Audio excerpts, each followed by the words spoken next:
It's another episode of Party Chatter. I'm here with James, and we're going to talk retro gaming and the earlier moral panics of the late 70s and early 80s. James, welcome to the program. Thank you for having me. So when did you first start gaming, and what were your early games? I was probably about 10 years old when games started up, so I wasn't raised on games like the current. The earliest game I really remember clearly is Space Invaders, the cocktail version.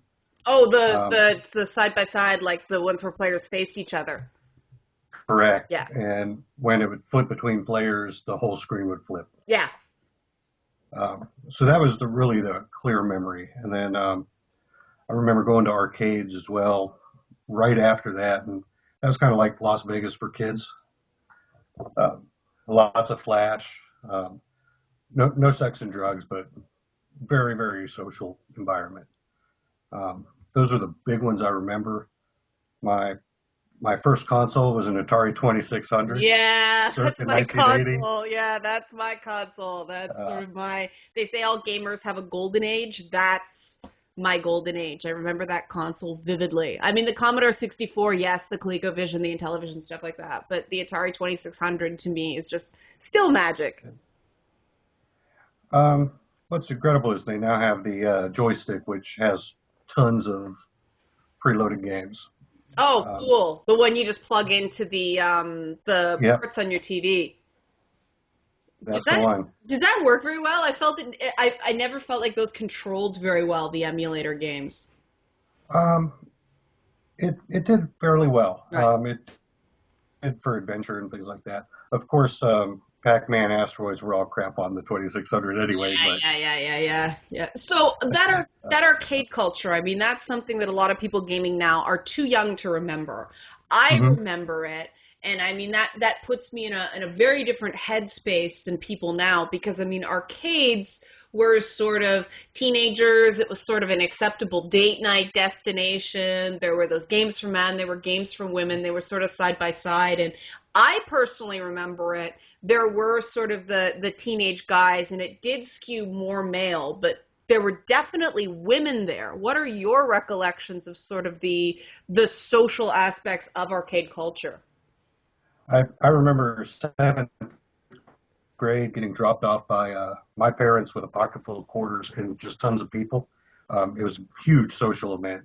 You would have kind of the rock stars Yeah. who would run the games, and everybody would line up to watch him play or her play. Hmm. Um, I saw some great female players on Berserk Yes. because of the dual joystick.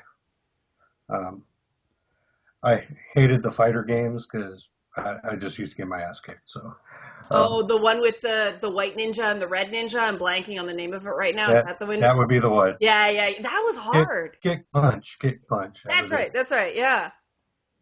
Um, but it was an extremely social event, very loud.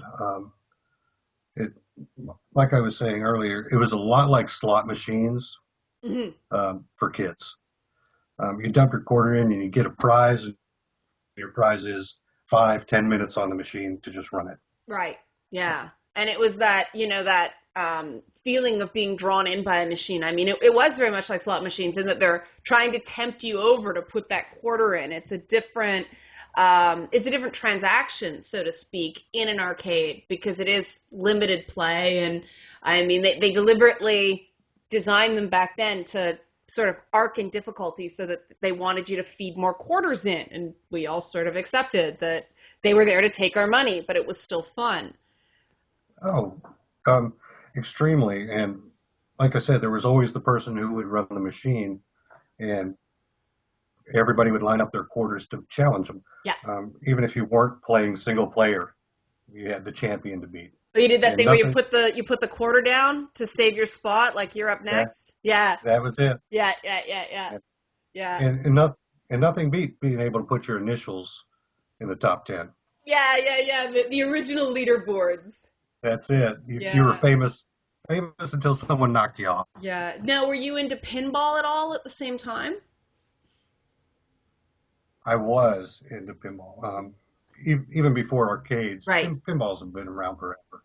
Yeah. Um, but I mean, some of I like, grew up on that. That was much more.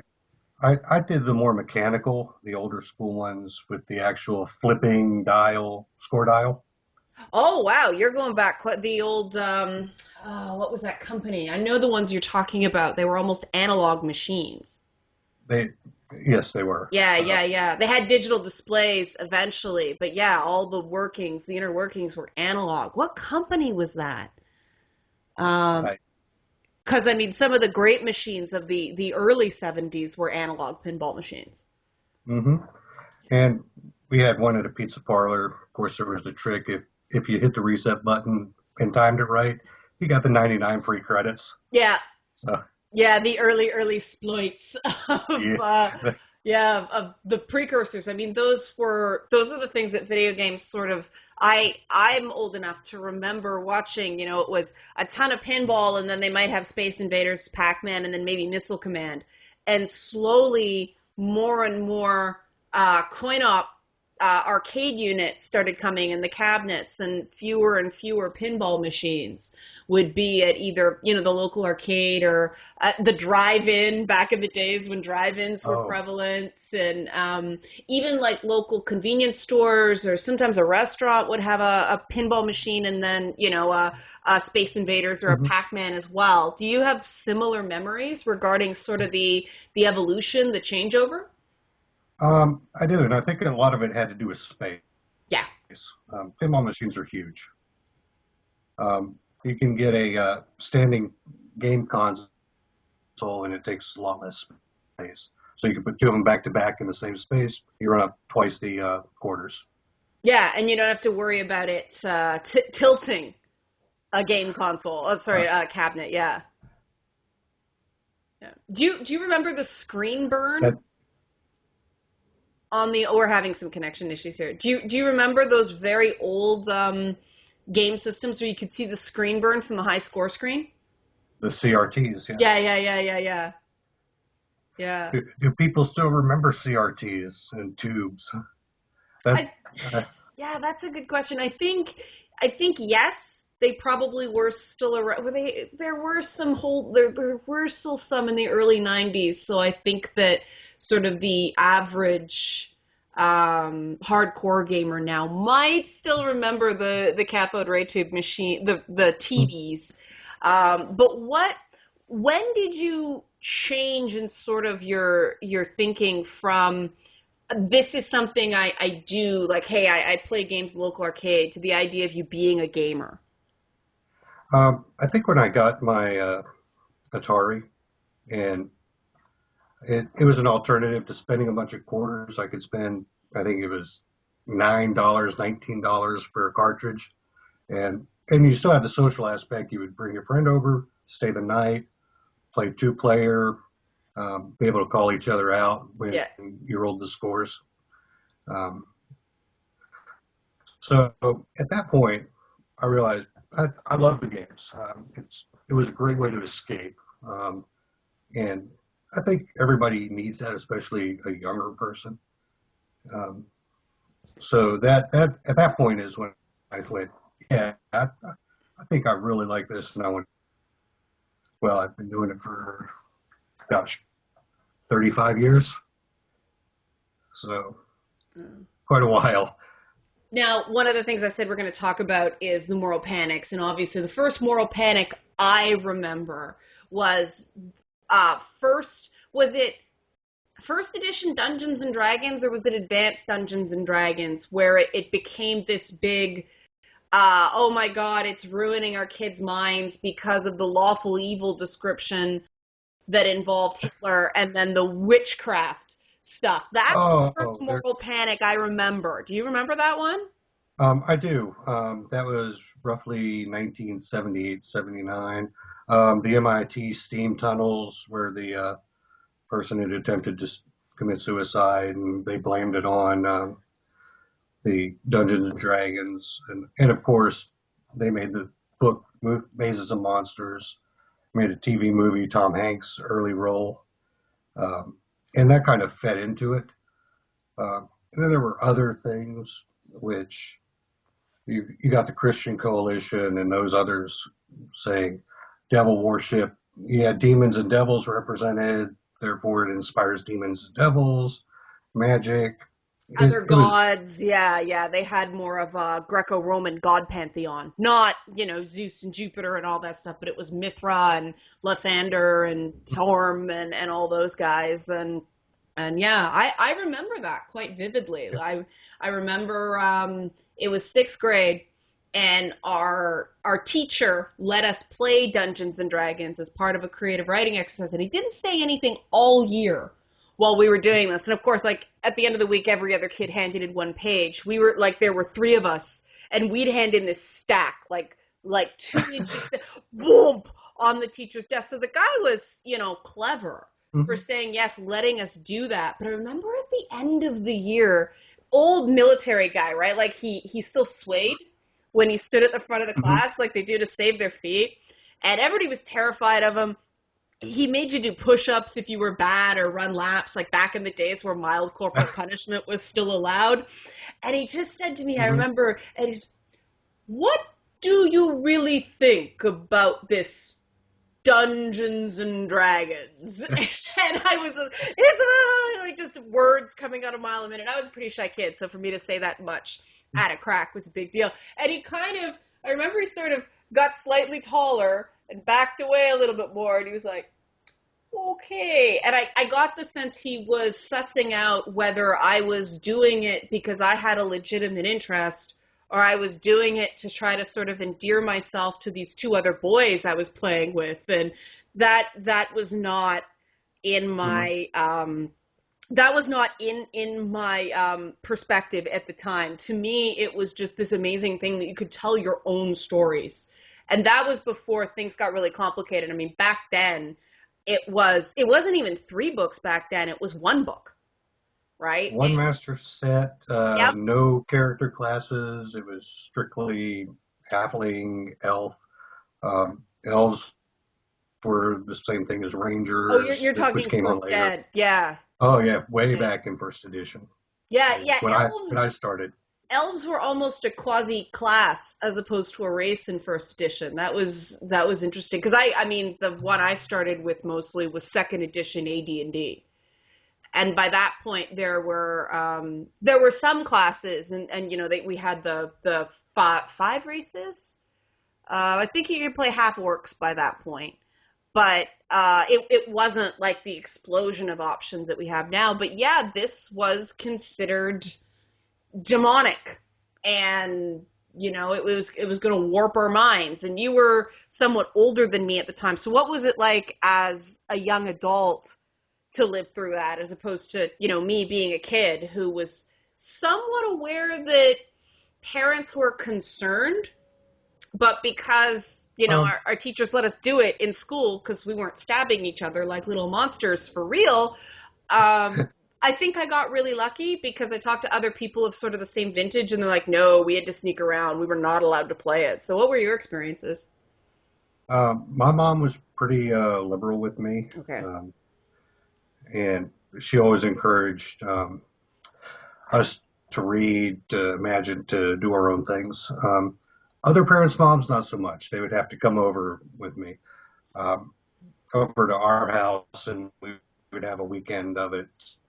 Um, Popcorn, lead figures that we had hand painted, hide in the closet. I lived in Alabama at the time, which Oh, you were right in the Bible is Belt. I was extreme Bible Belt. Yeah. I was in Ohio, Athens, Ohio, but that's not the same. I mean, even Knoxville, Tennessee was in Alabama.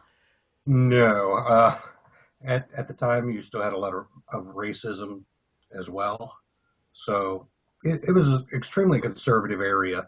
I heard about it every Sunday when I was forced to go to Baptist church, about the evils of Dungeons and Dragons and how Oh, you I got was the going to be going to hell. sermons. Oh, I did. wow. So, but I was able, like I said, my mom was pretty liberal. She's from the north, so Yeah. and she's a single mom. She came up second wave Right. feminist, so she's pretty, question authority, do your own thing.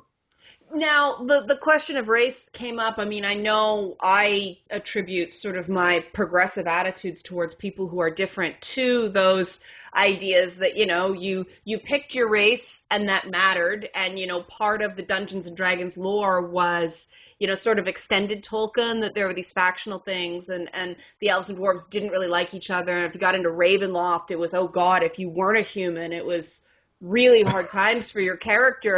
And that, I think, really sensitized me to the idea of racism in a different way, and made me more, well, I've played this game with elves and dwarves, so what, you're a human being with a different skin color. How do you think it affected you growing up in the South, where it was very in your face? In the South, early 70s, yes, it was very in your face. Mm. And I was lucky in that, like I said, my mom was pretty progressive for the time. Um, we we spent a lot of time around the military, so Oh, okay. we had broad. But once you went out on the economy, people, black people still walked in their own groups. White still walked in there and didn't intermingle very much. Um, I think, to me, um, having character parties with different races and genders just made me realize that it's more about the individual and what they can bring to the party. Hmm. If if you're a female elf mage and he's a dwarf fighter, don't care. Right. Um, as long as you're protecting me as the bard, I'm happy. Yeah. Yeah. Well, I mean, the other thing about Dungeons and Dragons, it like hammered in, there were no ability modifiers for men versus women. Like, it had hardwired equality into the game system. And I mean, I'm pretty sure that impacted me with the, men and women of the realms are equal, playing in the Forgotten Realms campaign setting. That fact that you could play as female, how do you think that impacted your perceptions? The idea that you could play as a different gender or a different, like, you could be somebody who wasn't you. How do you think that affected your opinions of the world? Um, I I think, as I said earlier, children need escapism. They need to Hmm. fantasize, Hmm. Hmm. and being able to fantasize about being different things, broad it does broaden your horizon. Makes you relevant, especially in a D&D type game or even an RPG on the computer. If you have a good rule system, a good dungeon master, um, it's all about telling stories. It's all about role play, and that's how you learn how to interact with people through role play. Hmm. Or at least I did as an introvert. Yeah, yeah. And so you, as an introvert, got through that D&D moral panic of the late 70s and didn't turn into an axe wielding Satanist. I know some Satanists; they're Uh, good people, but there's still time, but yeah, no, yeah, I yeah. You're not not so done far. yet. Yeah. But then we hit the 1990s. Were you still gaming when the Mortal Kombat Doom moral panic landed? Oh, yes, I was Jack Thompson. Yeah, yeah. And Even before that, I was around for the PMRC. Uh, now that's a um, lesser known one. So let's take people through. What was the PMRC one? oh, that was the Parents Music Resource Center. It was Tipper Gore and the Washington Wives, who thought that rock and roll, including sex, drugs, violence, were evil and would warp kids' minds. Right, That's why you now have parental advisories on all records, right, right. because the RIA is self-centered Yes. rather than let the government do it. Yeah, which is what. And those particular congressional hearings is you had people like John Denver, Frank Zappa, and Dee Snyder all siding together Yeah, for creativity. yeah. Uh, But I mean, what the music industry did really set the template for what the games industry did, as opposed back, to what happened to movies in the 60s with direct government intervention in the MPAA, which, everybody who has to work within that system admits it's a broken system. In films, you can chop somebody's head off in a film, but don't show any nudity. That's considered worse in terms of ratings because it's a throwback Puritan morality system. So we get through rock music, and then I guess the hip hop thing happened slightly before Doom and Mortal Kombat, where suddenly it wasn't rock and roll anymore. It was hip hop lyrics. And then we hit Doom and Mortal Kombat, and we're at it all over again. And now instead of it being lyrical content, it's images. It's the Correct. violent images of Doom and Mortal Kombat. I mean, you go back now and you look at it, it looks like people are getting punched and jam is coming out of their heads. It's the strawberry jelly. Yeah. The splot that just Uh, it didn't obey the laws of physics. It didn't look even remotely realistic, but there was still this upheaval among concerned citizens groups. So, what were sort of your thoughts watching it for the third time? um, I was starting into my 20s about that time, Mm-hmm. so I remember it a little bit better. The thing about the Mortal Kombat is it was motion captured, so that it was real people. It wasn't pixels. No, it was Uh, sprites. Yeah, it was the sprite, yeah, but motion captured yeah, uh, yeah. to a degree. Yeah, I mean, we wouldn't call that motion capture now for people who are going, it's not motion capture. Yes, guys, we know it was video recordings that were then used as the template to animate the sprites. We know, but at the time, I mean, it was, I don't know about you, but Mortal Kombat was like the sky opening up and there being proof of some sort of higher power to me. That's how much that graphics boost. Oh, Uh, yeah, from going from 8-bit graphics to that was almost going from sprites to 3D graphics. On, I mean, it was a big shift in quality. Yeah, I would even say it was more monumental to me because I mean the 3D, the early polygon based stuff looked kind of silly. I mean you go back and look at GoldenEye, it's like wow, we thought those were great graphics, but yeah, that shift, Uh, that shift to the 16-bit sprites, the increased color palettes, the increased resolution, it definitely was powerful, but I don't necessarily think. I mean, for me, it didn't register as violence like real world violence. It was violence like, hey, I'm playing a Bruce Lee movie, which isn't the same in my mind. It wasn't. But you were older, so what was but your you have to think of the children. yeah, yeah. I'm not very good at that because I'm a big kid. Oh, I will probably always be a lifelong Yeah, big kid, but yeah, I mean that was the whole point of all the moral panics back in those times is think of the children. yeah. Um, and because of Jack Thompson and the whole murder simulator panic, with as we know, there's the evidence for a causal link is debatable at best, dubious at worst. Um, but what happened is the ESRB decided to self-regulate instead. Right. Um, and they also serve as their own de facto censor. Um, a rating of AO games until recently has never sold in America Hmm. except on Steam. Yes. So they're de facto censoring some games. Right. Um, it, it's similar to what the RIA did with their parental um, warnings, where Walmart would not sell labeled. With digital distribution, a lot of that's changing, and I think a lot of the ESRB ratings are also changing. Um, but moral panics are interesting um, because they really rely on the media and um, social entrepreneurs to make them happen. Hmm. Um, and a lot of fanning of the flames, I guess. Yeah. Uh, which is unfortunate because most of the time they're very dubious. Even going back to the comics authority and the comics Yeah, the code. 10 cent plague. Yeah, I mean that one was based on completely just junk science, though. I Oh, mean, that eventually was all that stuff. bogus. Yeah, Correct. yeah, yeah. It was the word of one guy who fudged his studies, but it changed how comic books. And actually, the interesting thing about that, I'm a comic book nerd.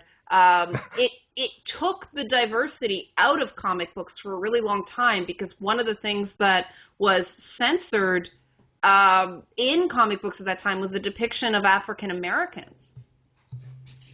Was was that also because of the four color print limitations It was as just well, or they thought it was too shocking for,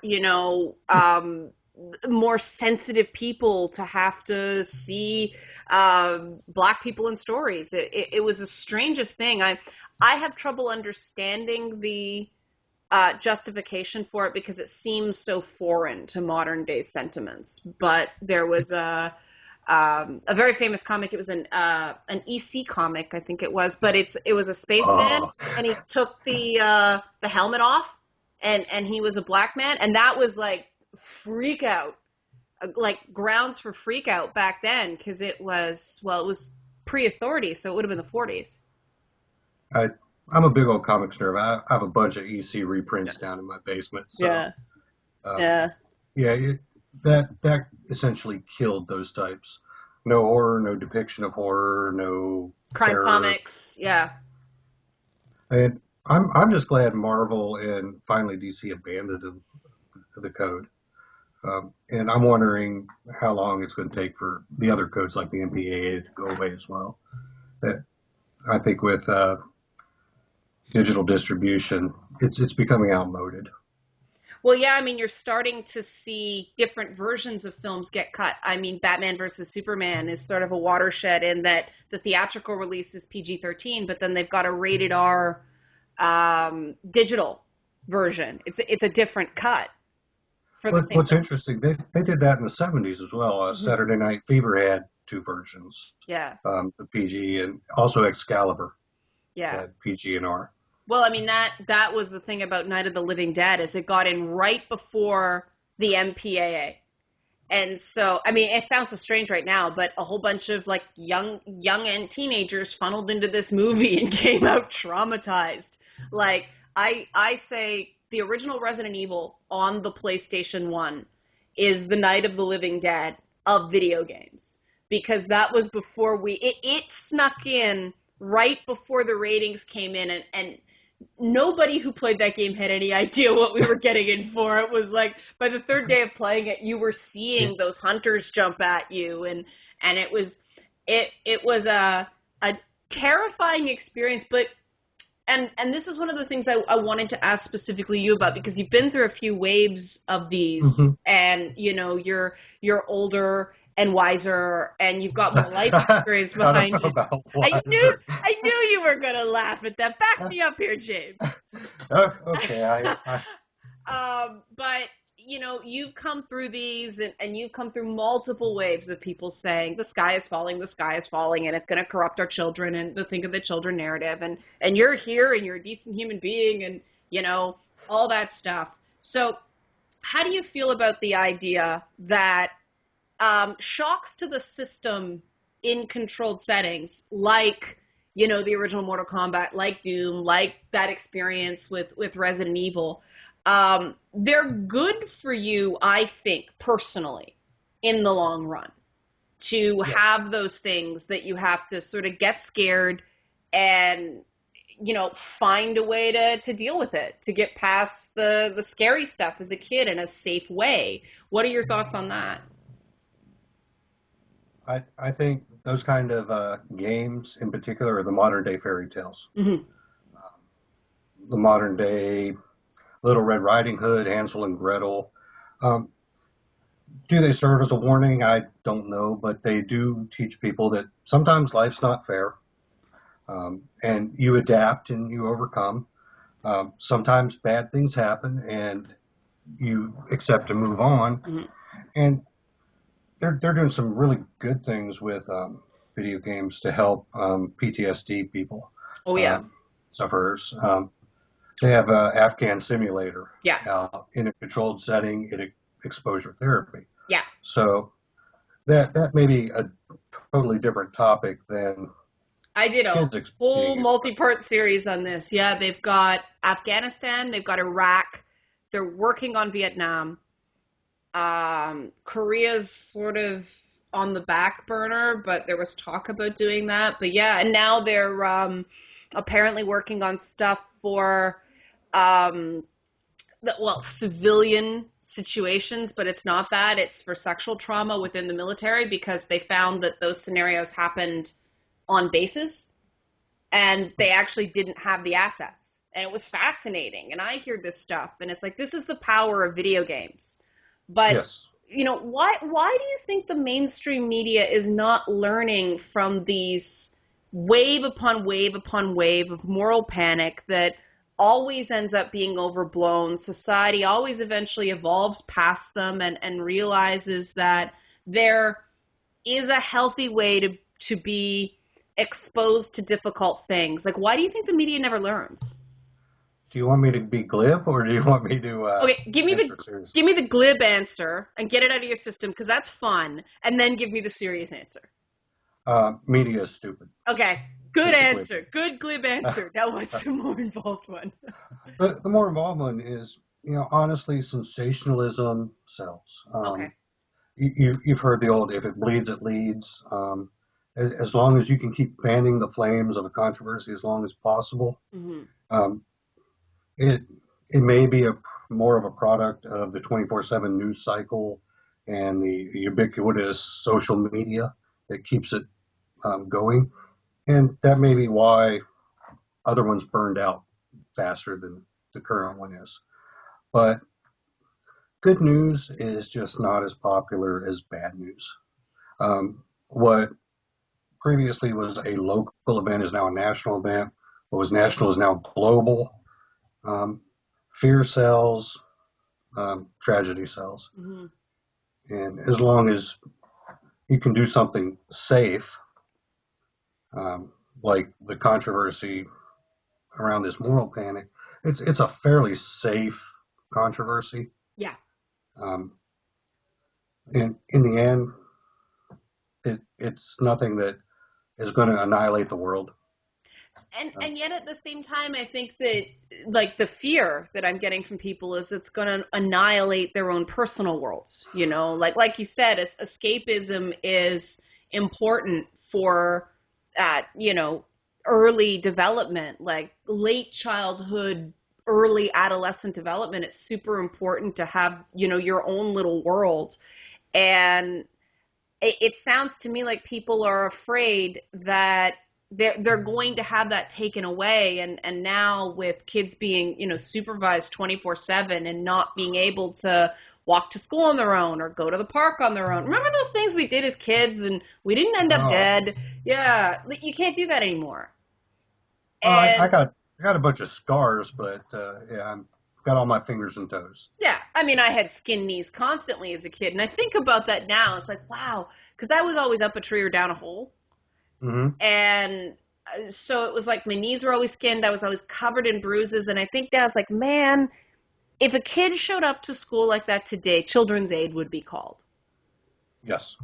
And I don't know. I just see people younger than me, and unless they come from other countries where they dealt with different stuff, to me there seems to be a lack of resilience, and they don't have these experiences that we did of being able to do things that were kind of dangerous. And to me, the closest thing kids can get to that now is these anonymous message boards like 4chan, 8chan, things like that. And in that regard, I understand the appeal, but at the same time, it's almost like we're taking away safe danger. Does that make any sense? Oh, I agree completely. I remember the domed playground sets, metal slides, which Yeah. were 5,000 degrees in the summertime. Um, you know what you learned? You learned don't slide on it when it's noon. Yeah, I ripped all the skin off one hand on the monkey bars one school year. I still remember how much that hurt. And I bet you didn't do it again. Nope. Nope. I mean, we used to speed run the monkey bars, and that's how I did it. I just, I just You missed one of the rungs, didn't you? no, I it twisted. Like I grabbed it Uh, and my weight brought it down and it just peeled all the skin off the mm, bottom of my hand and it was excruciating. And I mean, we used to fall off there was a tire swing and there was a thing you could stand on above the tire swing and if somebody knocked the tire swing, you got thrown off and you fell onto the gravel. And you didn't break anything, but you were pretty banged up. And I think now, like, man, kids today can't do that. That would be a lawsuit. I think that is why there's so much social um, the social media is so big. That's how they get out their catharsis. That's how they get out their energies is that way But I think that's rather than also, tell me if you think I'm wrong here, but I think that's part of the reason it's so nasty as well, that they are having to burn stuff off. um, I think so because they don't get a catharsis. Yeah. They they don't have friendly fights in the playground where you guys throw a couple punches at each other and then you know what the next day you're all good. Well, it's just the idea of going fast. You know, if you could spin the tire swing, you could spin that roundabout on the play, and you went as fast as you possibly could. And it seems to me like kids are just going as fast as they possibly can in video games or on the internet instead of instead of in the real world. And that's the only release they have really because of the way the laws are. The parents who are publicly shamed for disciplining their kids or letting their kids be free range, like the couple in Maryland who was visited twice because their kids were free ranging. Huh. Now, for people who aren't aware of the term free range, what does that mean?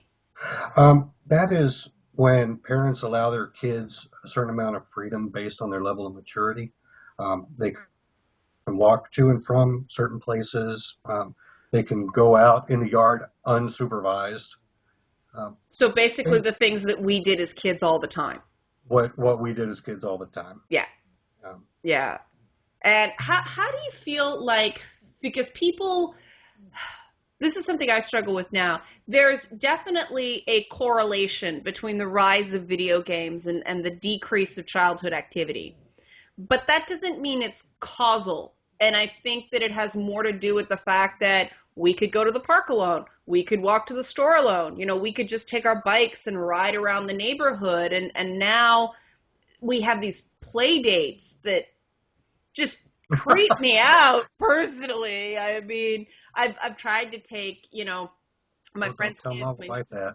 Yeah, it's just like I if I'm with kids and I'm playing with kids, I want to play with the kids. But there's this culture of you sit there and you talk to the other adults and it's hmm boring as anything for me. It's like, oh, I can't deal with this. I want to be Well, playing. They're over there you got to playing go with Batman. adults who are gamers. Well, You yeah, have and something to talk about. that's yeah. I mean, that's the problem is that yeah. But do do you think that because, like you were saying before, the escapism? Do you think that there is some kids would rather play video games than go outside, or it's that kids escape into video games because they're not allowed to take their bike to the park anymore? I, I think that's it to a large degree. Yeah, Is they escape internally rather than being able to escape externally. yeah. Um, when I was young, my mom kicked me out after breakfast, said, "Come Yeah. home at dinner time." Um, God, she told me we were joking about this the other day, only half-heartedly. Was she'd be in jail now for some of the things she did for me? Yeah. Yeah, I Um, mean, we'd go down to the creek and bring snakes home.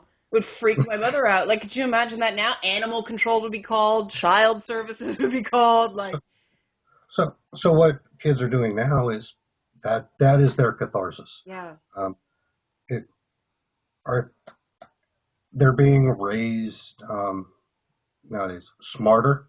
Hmm. because of the technology, but I don't know if they're getting as much social interaction as we did because we're distanced by screens. Hmm. Anything beyond the monitor, I can kind of accept it as a virtual world. Maybe it's not real, maybe it is. You know, when you're growing up that way, I don't have the answer. Hmm. I'm just trying to grasp for the correct words. Is um, maybe you lack that interpersonal connection, and maybe that's why things are a little more mean and calloused. What do you think of though about the link to accountability as well? This just sort of popped in my head while you were talking. The idea of we do something and it would hurt, and that would form the connection in our brain. Don't do that, stupid. Yeah, And you sort of form this, you do that enough times and you sort of realize, well, if I do something and I get hurt, it's my own damn fault. I chose to do that.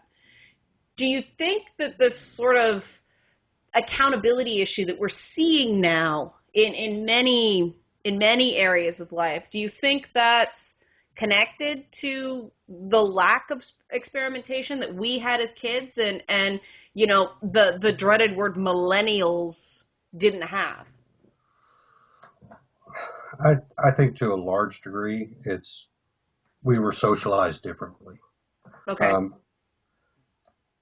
I I was not raised on computers. I didn't get my first computer, which was Commodore 64, until I was about 16.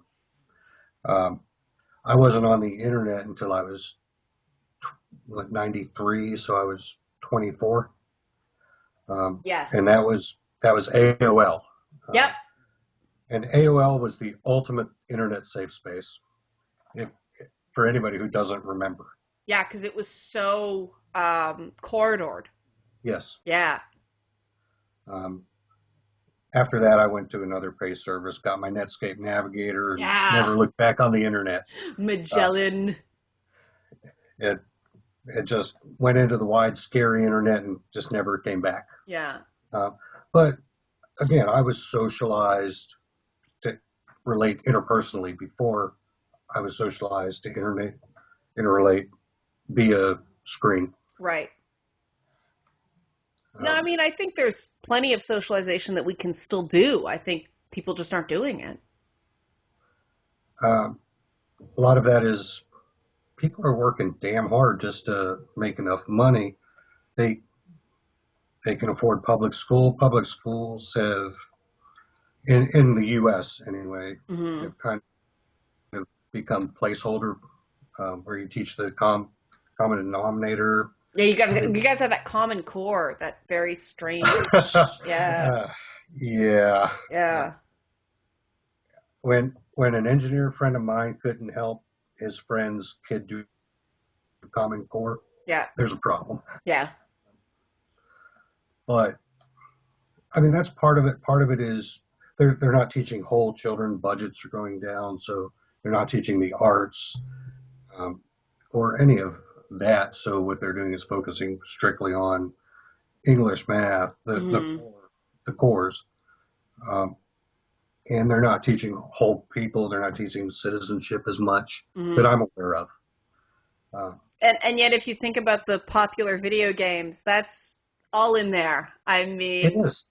civics and history and citizenship. The Call of Duty games. I don't play them, but I stopped at Call of Duty 4, and I still remember that hardwired Marine ethic that they put into those games. And I mean, I think that's a very positive things about games, is at least kids will learn the right names for countries in far flung places thanks to Call of Duty. It based on what you just said, it sounds like video games are supplementing teenagers' cultural educations. Would you agree? To a large degree, and I think the best video games can teach us something as well as entertain us Mm-hmm. um, and get us thinking. Again, I'm a bibliophile. I love my books also, um, and but yes, Are you like Games can me do that that. yeah, are you like me that you love it in games where there's codexes and like there's additional reading that you can do? I'm like, "Oh, the good stuff," when there's like a diary or something like that. Oh, I go after every diary I possibly can. Yeah. In Dragon Age Origins, I had to get every codex, every spell And some of those were variation. long, Ah, but they were it was a throwback. glorious. They were gloriously written. They, The they, like they were, the sorry, go ahead. oh, that Planescape Torment, Oh, what a great game. the Baldur's Gate. I played Planescape every year or two just to remind myself What how good an RPG can be. what are you running it on? I got it on GOG, Okay. and But don't you have to turn your settings way down? they have a mod for it that does high def settings. Oh, because mine won't run. Like the last time I tried it on GOG, the processor speed was so out of this world that it just the character flew across the screen before I could stop them. Because that's one of my favorite RPGs of all time. Like you are speaking my language on that game. um, and and that one, oh, well, I I don't even know how to describe it. I think that is a game that aspires to art. Yeah, Um, and and that's something that I've heard a lot in the games the progress. whole But game's I is mean, art. that's a whole nother topic. Um, But I and mean, Planescape Torment retroactively got some knocks. I mean, I remember first big "you are excommunicated" experience was over Planescape Torment because I was part of this, womengamers.com or something like that back in the days where forums were how we communicated about things. And yes, they this website scored various female characters. Of course, the men never get letter grades. The male characters don't get numeric. This one's a 6 and this one's a 10. No, only the female characters get subjected to this.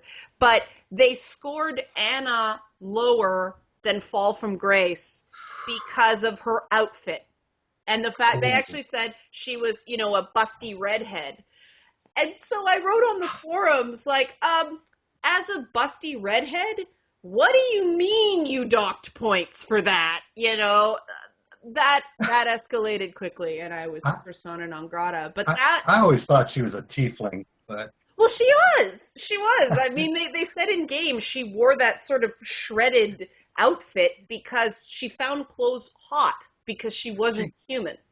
she gets overheated. Yeah, yeah. They didn't just give her a costume. For people who don't know, it was basically like a bodysuit made out of strips of fabric because they worked into the outfits that we didn't have spandex in sort of medievalist type of game that the Planescape setting was in, and so they gave her this. Her legs were free because her backstab attack was like this forward flip, and then she sort of double stabbed, and she was voiced by Sheena Easton, and she kind of looked like Demona from Gargoyles, and I just thought she was the coolest character when I was younger. So to see her, like, no, she's less good, and Fall from Grace, who I know people love the character, and as I got older, I appreciate Fall from Grace more. But when I was younger, I was just like, oh, I found Fall from Grace just so disingenuous, and it was that game remote. I'm like, seriously, she's a prostitute, but then just pay her to talk. Like, really, really, you know, she bugged me, and now I don't feel the same way. She Obviously, just wants to cuddle. yeah. Well, it's conversation. They're paying for Yes, right? But yeah, I mean, back then, I mean, I was a lot younger. That was when did that come out? 90, 2000? 1999, Yeah, 98. yeah. So I was just a few years out of high school then. So I mean, my perspective was super different. And but yeah, that's a game I think that grows with you because there's so many layers. And do you play any of the Beamdog stuff? Are you going to play Dragon Spear when it comes out? That's a very good question. I'm not familiar with that. Hmm. Beamdog is they got the licenses for the Baldur's Gate games to put out enhanced edition Oh, versions, yes, but yes, I do. I have the yeah, Baldur's Gate. they produce their own content enhanced. on top of it. So this is like, and David Gator, who was a longtime BioWare writer, who did the Dragon Mhm. Age games and Neverwinter and the Icewind games and things like that. He's hopped over to Beamdog as their creative director, so I'm very excited about Oh, what he's going to really? do now. Yeah, because he's sort of going home in that regard. He's going back to those isometric, um, story heavy, less intense graphics, so more people can play them on mid-range PCs, kind of thing. Well, not just that, a smaller development house gives them a lot more creative freedom to work with. Yeah, I think. this is something I struggle with, and you're you've been around long enough to possibly sympathize with this. I feel like this idea that the games that we're freaking out over Planescape Torment right now, these would be considered, indie tier or mid tier games right now. They would not be considered AAA experiences, even though there are thousands and thousands and thousands of hours of gameplay in them. Do you think gaming's lost something based on this, like, this sort of, there's Asgard, which is the AAA space, and then everybody else is on Midgard. Do you think that how do you think that's affected gaming, for better or for worse? I I think once it was overly commoditized, Hmm. it did lose a lot of the creativity. Hmm. That's why you have so many sequels with just the next generation graphics, same gameplay, maybe some tweaks. Um, you saw the same thing with pop music, with the six producers in pop music, and so you get the four on the floor beat. Everybody's auto tuned. You get the rap break in the center. You need the hook every 7 seconds. You saw the same thing right after the fall of the studio system in movies when you had the young Hollywood era up until about Heaven's Gate when Hmm. the studios reasserted. Now you've got tons of sequels, um, a lot of derivative content, and a lot of it is art is being made. The decisions of art is being made by businessmen. That's a very interesting comparison. I hadn't put those things together, but you're right. There are a lot of similarities. Yeah. Uh, all right, we've been talking for well, almost an hour, going up to the hour mark now. So we should wrap because we want to keep Oh, this under an hour. But James, I'll give you the last word as a gamer, and I think it's clear, your passion and commitment to the medium has come through. What do you want people to know about video games and gamers? um, gamers are just regular people. A lot of them are good people. Sometimes they may be a little trusting of people, get taken advantage of, but overall, you know what? Look around, left, right. They're probably a gamer. And as for games, I think we're about to enter a neoclassical, especially with Kickstarter Hmm. and the smaller. If you love games, go out there, support the publishers you love, um, or support the developers you love. Work directly with the developers and don't let the publishers make the decisions. And as a game consumer, you have a lot more power than you think you got. Oh, that's true. That's so true. What are you playing right now that you're really enjoying, or what have you played recently? I've been playing XCOM 2 with with a couple of the mods, Right. the SMG mod and others. I was playing Far Cry Primeval up until the latest patch, and now it no longer connects on my computer. So Oh, you're kidding. Uh, yeah, the 88,004 something 14 yeah, 514. that's the one that made what do you call them? Those community events that Mm-hmm. that cacked it on your system. Oh, that sucks. I managed to get it done on the first one, but Mm. after they patched it to 1.2, it's now kind of lumped. Ugh.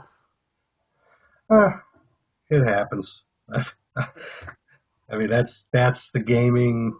experience. Well, PC for sure. That's the thing. I was going on a bit of a rant today about, if I saw it. yeah, it because there have been so many games that I mean, everybody was like, The Witcher 3 ran without bugs. And I'm like, The Witcher 3 had a game-breaking bug for me, and I had to wait for a patch. The character would not run. So Oh, all of a sudden, something glitched, and Geralt wouldn't run. So I had to walk everywhere. And for the longest time, I'm like, is this me? Am I doing something wrong? Did I forget how to play this game? And I reverted old saves, and it had been going on for so long because I thought it was just me being an idiot that I had so much game progress that when I finally looked it up and discovered, no, it's a known bug, I'm like, you know what? Forget this. I'm going to wait for a patch. And it was a few weeks before they got it mhm. out. Um, but Uh, that's the and reality of playing on PC. but we do get prettier pictures. Yeah, the Mass Effect games were the ones that really made me realize how much better the graphics are on PC. Because I mean, you could see every pore in the PC versions, and then I saw the Xbox 360 version. I was like, really? Uh, but, but CD Projekt Red does it right with gamers. All the free patches and DLCs, and Yeah, that's the way they should treat gamers. I yeah. think. I mean, I like their ethic, and I like that they go through GOG. It's one of the few DRM free games have it because you buy a PC game on Steam. Steam is the DRM. There's no direct code, and Yeah, that's a whole nother discussion. DRM is something. Yeah, I don't Yeah, DRM necessarily. is a whole.